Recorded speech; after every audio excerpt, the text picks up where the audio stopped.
एक अचंभे की बात ये हुई कि जनवरी 2022 में एक बहुत ही बड़ा गुब्बारा अंडमान और निकोबार आइलैंड्स के ऊपर से फ्लोट करके गया। ये हैरान करने की बात तो थी ही, मगर आप सोचेंगे कि मैं तकरीबन 1 साल के बाद इसके बारे में बात क्यों कर रही हूँ। इसका रहस्य मैं जल्दी ही खोलूंगी, मगर उससे पहले मैं इस इंसिडेंट के बारे में आपको कुछ डिटेल्स देती हूँ।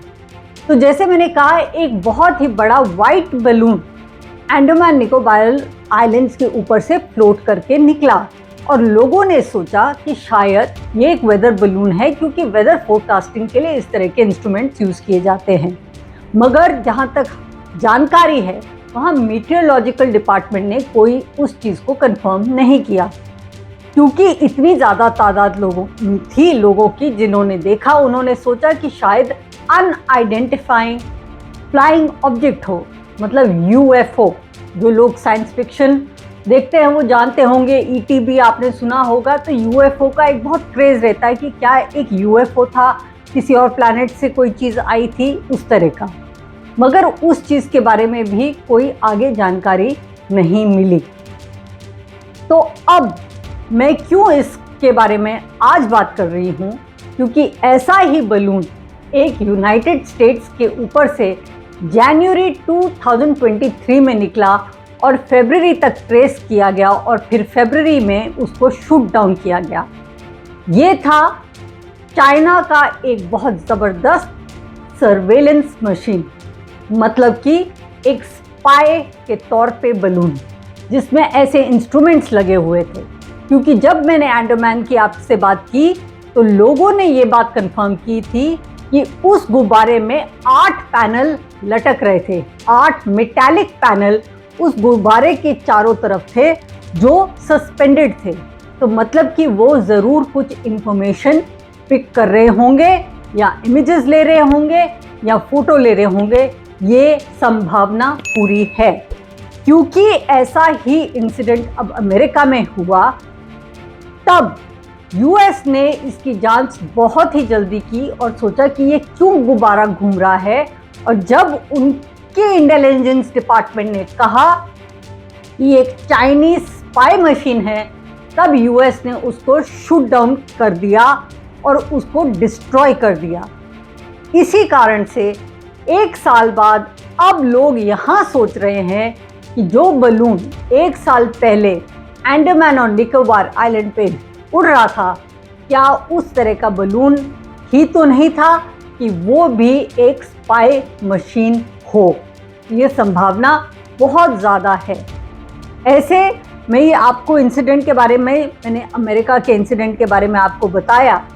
उसके अलावा ये बता दूं कि एक वन ऑफ इंसिडेंट नहीं था अमेरिका का। अब जो रिसर्च का निकला है, इसमें डेटा इंटेलिजेंस रिपोर्ट्स निकली हैं, खासकर जो अमेरिका में इंसिडेंट हुआ उसके बाद, वो ये है कि चाइना ने पिछले कुछ साल से एक ये नई टेक्निक अडॉप्ट की है कि एक गुब्बारा जिसमें हर तरह के इंस्ट्रूमेंट्स हों, उसको छोड़ा जाए। वो इस कारण से कि उसको कोई टेरिटोरियल बैरियर नहीं मिलेगा, क्योंकि अगर आप ज़मीन से कोई चीज़ भेजें तो वो बॉर्डर पे रुक जाएगी। आदमी भेजें या स्पाई एजेंट भेजें तो भी बहुत मुश्किल काम होता है, अलग आइडेंटिटी बनानी पड़ती है, झूठे पासपोर्ट पे आना पड़ता है, उस तरह की चीज़ें होती हैं। नहीं तो आपको डिप्लोमेटिक अपने आप को मिशन में शो करना पड़ता है। अगर आप काम कुछ और करते हैं तो ये बहुत ही एस्पिनाज के बहुत अलग अलग तरीके होते हैं, मगर बहुत डिफ़िकल्ट होते हैं। अगर जो प्लेन भी दूसरे के टेरिटोरियल स्काई के ऊपर से निकले तो आपको उस कंट्री की परमिशन लेनी पड़ती है। इसी कारण से जब आपको याद होगा कि पाकिस्तान ने कुछ समय तक अपने स्काई के ऊपर से हमारे जहाज़ नहीं जाने दिया थे, तो हमें बहुत लंबा रूट पड़ रहा था। मगर जो गुब्बारा होता है उसको कोई परमिशन नहीं चाहिए, क्योंकि वो तो एक बलून है। लोग सोचेंगे यार एक गुब्बारा फ्लोट कर रहा है तो कोई भी उसके लिए ओपन स्काई है, उसको कोई स्काई के लिए भी ब्रीच करने की बात नहीं होती, कोई भी टेरिटोरियल इंटेग्रिटी की बात नहीं आती। इसलिए एक बहुत नया तरीका स्पाइंग के लिए चाइना ने ढूंढा है। और जहाँ तक इंटेलिजेंस यूनिट्स अमेरिका का कहना है वो कहते हैं कि उन्होंने ऑलरेडी 5 कॉन्टिनेंट्स, मतलब तकरीबन हर जगह, अमेरिका, एशिया, अफ्रीका में चाइना ने ये टेक्निक ऑलरेडी यूज़ कर ली है पिछले कुछ सालों में। यहाँ तक कि जापान ने कहा कि 3 ऐसे गुब्बारे जापान के ऊपर से भी निकले थे और 2019 नवंबर से लेकर 2021 तक ये 3 गुब्बारे जापान के ऊपर से निकले। और आप जानते होंगे कि जापान और चाइना की बहुत ज़्यादा टक्कर रहती है, वो काफ़ी उनका कॉन्फ्लिक्ट हिस्टोरिकल भी है और आज भी उनके बहुत ही अच्छे संबंध तो नहीं हैं। तो ये मैंने आपको बताया कि अब चाइना इस तरह के काम करने लगा है। तो हम सोच सकते हैं कि अगर अंडमान निकोबार में भी बलून निकला था तो हो सकता है कि उस तरह का ही इंसिडेंट हो। अगर है भी तो हमें ये पूछना चाहिए कि अंडमान निकोबार आइलैंड क्यों नहीं नॉर्थ इंडिया, साउथ इंडिया, कहीं भी हो सकता था वो आइलैंड क्यों? उसके 3 मूल कारण हैं। एक तो ये है कि वहाँ से बहुत सीवेज जाते हैं। सीवेज वैसा होता है जैसे रोड पे हाईवे बोलते हैं, जो रोड की तरह आप बोले या पाथ बोला जाए, जो ओशन में होता है उसको सीवे बोलते हैं, जहाँ से शिप्स निकलती हैं। तो सीवे जो डिफेंस के लिए भी होते हैं, उनकी भी एक टेरिटोरियल मर्यादा होती है कि यहाँ तक जा सकते हैं, यहाँ नहीं जा सकते। तो जो सीवेज कंट्रोल करते हैं उस एरिया में, वो अंडमान निकोबार आइलैंड उसके लिए सिक्योरिटी पॉइंट ऑफ व्यू से बहुत ही इम्पोर्टेंट है।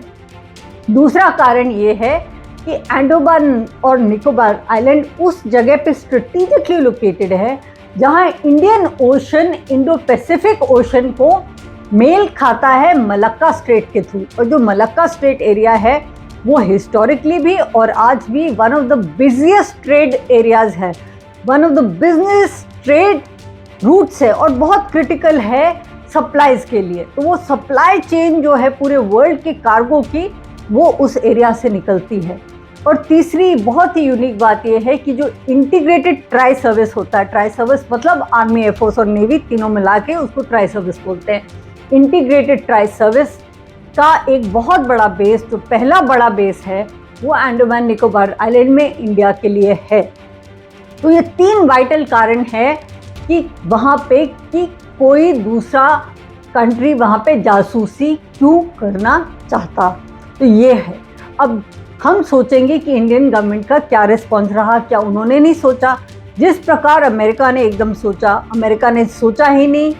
उसको मीडिया में भी बताई गई खबर कि ये बलून है, आप लोग उसका वीडियो ले सकते हैं।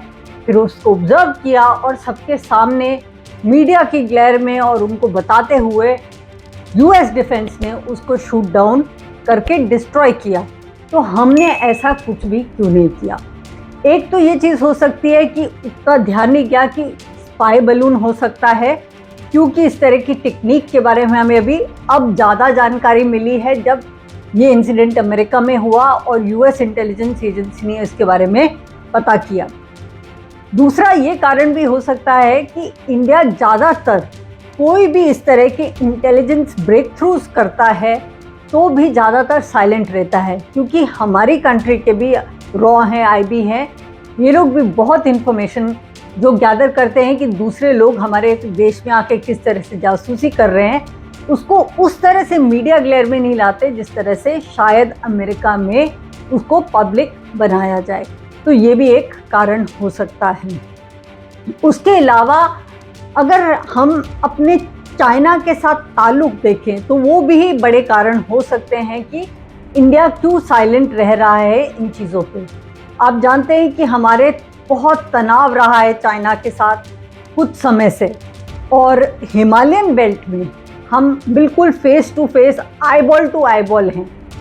लेह लद्दाख का एरिया तो खासकर वैसा है जहाँ पे सेमी बॉयल, मतलब कि उबलने से पहले की स्थिति पे रहता है, हमेशा तैनात रहते हैं और रेडी रहते हैं ट्रूप की कब इनकर्शन आए। और आप जानते हैं चाइना ने कई बारी वहाँ पे लैंड इनकर्शंस किए और हमने कई बार उनको पुश बैक किया है, कई बारी पूरा पुश बैक किया है, कई बारी पार्शल पुश बैक किया है। गालवान वैली में जो बहुत बड़ा अटैक हुआ जहाँ हमारे सैनिकों ने बहुत बहादुरी से लड़ा और उनका बहुत नुकसान किया, वो गलवान वैली जो है एक ऐसा इंसिडेंट वो भी चाइना के साथ रहा है। बाकी चाइना ऐसे भी इतने सारे और इंसिडेंट्स को पूरे टेरिटरी में चैलेंज करता रहता है। कभी अरुणाचल प्रदेश को कहता है, कभी पाकिस्तान के साथ हाथ मिला लेता है। तो चाइना का हमारे साथ बहुत ही टेंस रिलेशनशिप है, तो ये भी एक कारण हो सकता है। और दूसरा, हम अब जियोपॉलिटिकल, इंटरनेशनल जियोपॉलिटिकल लेवल पे क्वाड के मेंबर हो गए हैं। क्वाड होता है QUAD, ये एक क्वाड्रिलैटरल है। क्वाड्रिलैटरल होता है जिसके 4 कोने होते हैं। इसमें 4 देश हैं, एक तो अमेरिका है, एक जापान है, एक ऑस्ट्रेलिया है और एक इंडिया है। और सब जो इकट्ठे आए हैं, क्वाड जो इकट्ठा बना है, उसका एक मूल कारण है टू कंटेन चाइना। मतलब कि चाइना के जो एक्सपेंशनिस्ट सारे एम्बिशंस हैं, उनको कहीं ना कहीं लगाम लगाने के लिए ये क्वाड की एक क्रिएशन हुई है। और अमेरिका ने इस चीज़ पे पहल की थी। ऑस्ट्रेलिया और चाइना का भी कुछ हिस्टोरिकल इशू ही नहीं, कंटेम्प्रेरी इशू भी रहा है, क्योंकि वो वहाँ पे उसके टेरिटरी के बहुत पास जा जा के अपने शिप्स ला रहा है और चैलेंज कर रहा है ऑस्ट्रेलियन डिफेंस को। तो ऑस्ट्रेलिया को भी इशू है चाइना के साथ। और मैंने आपको पहले भी मेंशन किया था, जापान का तो कॉलोनियल पीरियड से हिस्टोरिकली टेंस रिलेशनशिप है चाइना के साथ, क्योंकि जापान ने कॉलोनाइज किया था चाइना को। उसके बाद जापान चाइना के वॉर भी कितने रहे। और अभी भी इंडो पैसिफिक एरिया में कुछ ऐसे आइलैंड्स हैं जो डिस्प्यूटेड हैं कि वो जापान के हैं, चाइना के, तो वो उनके कंट्रोल के लिए भी उनमें तनाव बना रहता है। तो क्वाड में क्योंकि इंडिया आया है, तो भी चाइना को हमसे बहुत ही ज़्यादा दिक्कत है।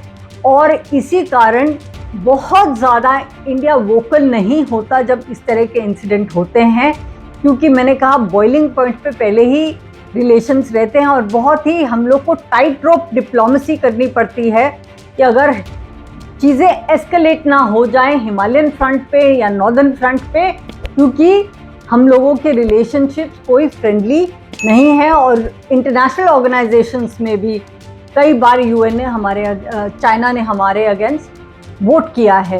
तो ये सब कारण हो सकते हैं कि इंडियन गवर्नमेंट ने इस चीज़ को बहुत ज़्यादा एस्केलेट नहीं किया। मगर मुझे डाउट है कि अगर दोबारा कोई गुब्बारा आया तो इतना साइलेंट शायद इंडियन गवर्नमेंट ना रहे, और ज़रूर तहकीकात करना चाहेगा कि ये चाइना की तरफ से आया है या कोई बलून किसी और कारण से इंडिया में फ्लोट कर रहा है। क्योंकि अब अमेरिका ने एक प्रेसिडेंट दे दिया है कि ये एक चाइनीज़ स्पाई बलून भी हो सकता है।